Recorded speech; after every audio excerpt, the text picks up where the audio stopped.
На сцене районного дома культуры артисты Казанского татарского театра юного зрителя имени Габдуллы Кариева. Пестричинцам они представили премьеру спектакля «Шайбу-шайбу». Главные герои – юный Гулчачак и 5 пожилых женщин.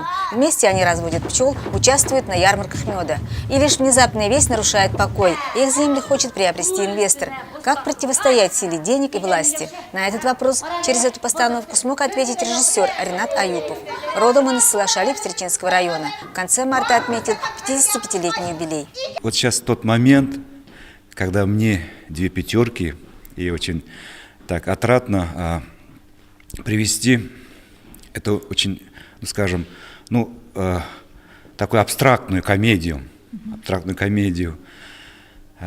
Конечно, волнуюсь. Волнуюсь в том порядке, как оценят мои земляки, потому что рассмешить сегодня, сейчас людей очень трудно.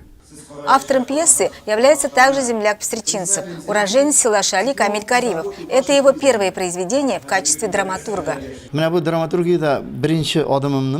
Свои первые шаги в драматургии я начал делать с пьесы, где писал о своих земляках. Каждый прозаик, каждый поэт мечтает стать драматургом. Я тоже давно об этом мечтал. Это совершенно другая область. Это труд режиссера, артистов. В результате получается мощнейший тандем. На премьере были и представители руководства района. Рината Аюпова с юбилеем поздравил руководитель исполнительного комитета Альберт Хабибуллин. Пестричинцы высоко оценили работу своих земляков.